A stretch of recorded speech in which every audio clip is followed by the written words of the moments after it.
Ok? Tout ce que tu ne souhaites pas là, c'est ce que ce dernier va te faire, puisque tu refuses pour Dieu. Donc là, il va t'envoyer un homme comme toi-même aussi, qui va te torturer, qui va te faire du mal, qui va te... Tu vois? Par exemple, aujourd'hui, le voleur, il vient chez toi avec son couteau ou sa machette. Donne-moi ton téléphone, donne-moi ton argent. Ok? Un voleur vient entrer chez toi et il fait la désordre partout. Ok? Tu laves tes habits, tu t'en vas d'accrocher. Quelqu'un vient, il vole, il s'en va. Ok? Parce que c'est toi-même ton comportement qui est sur toi-même. Ok? C'est toi-même ton comportement qui est sur toi-même. Sinon, un homme de Dieu, Dieu est toujours avec lui. Dieu marche avec lui. Il n'y a pas de malheur qui peut l'atteindre. Non. Il ne fait que recevoir du bonheur. Un grand homme de Dieu, il est toujours clair. Quand on dit clair, je veux dire, Dieu l'en préserve de toutes les mal. Je dis bien toutes les mal. Vous croyez que nous, les prophètes, ou les grands hommes de Dieu là, il y a beaucoup de choses que nos cœurs là, ils aiment. Ok? Mais on reconnaît ce que Dieu a fait pour nous. Donc on se préserve. Et puis on fait ce que Dieu veut. Ok?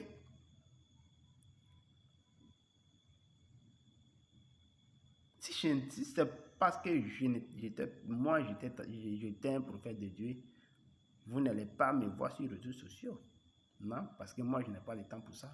Si je n'étais qu'un simple gérant de température, vous n'allez pas me voir. Parce que je n'allais pas me fatiguer à faire ça. Je n'allais pas me fatiguer à faire tout ça. Ok? Mais en tant qu'un prophète, voilà pourquoi je suis obligé de vous conseiller. Ok? On ne respecte pas les grandes personnes. On ne respecte pas ce que Dieu demande. Donc toujours la colère de Dieu est sur nous. Voilà pourquoi aujourd'hui, on ne gagne plus l'envie. Ok? Maintenant, si tu ne gagnes pas l'envie, toi-même tu prends un couteau, puis tu mets dans le ventre.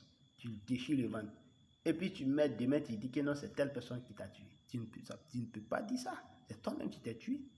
Est-ce que ce qu'on t'a dit de faire, est-ce que tu as fait? Est-ce que ce que Dieu t'a dit de faire, est-ce que tu as fait?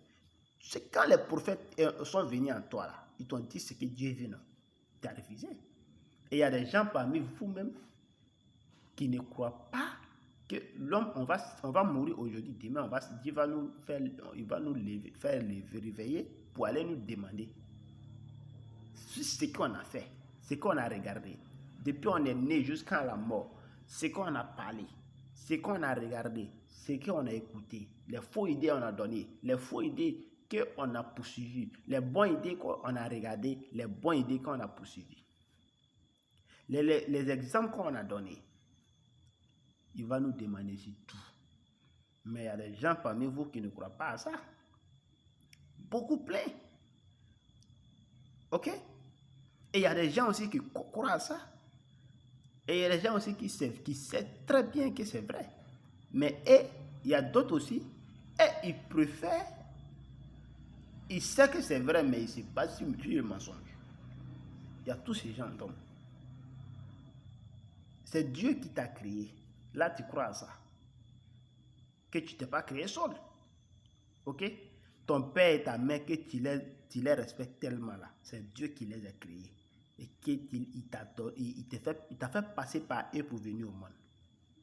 Ça, c'est un. Si tu sais ça, que vraiment, moi, de la façon je suis venu, et puis tu as regardé de la façon Dieu a créé le ciel et la terre. Et c'est ce même Dieu qui fait envoyer qui fait jaillir l'eau pour que tu arrives à manger, tu arrives à boire, tu arrives à être propre, tu arrives à t'habiller. Ok? Tout ça, c'est pour Dieu. C'est le plan de Dieu qu'on prend pour créer les vêtements. Ok? Maintenant, si tu sais ça,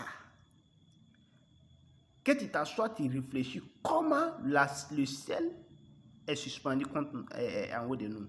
Le miracle de ça, tu réfléchis à ça. Sur le sol que tu marches, tu réfléchis à un miracle de ça. Tu vas savoir automatiquement que vraiment, c'est Dieu. Mais si tu refuses de croire à tout ça, tu ne peux pas croire.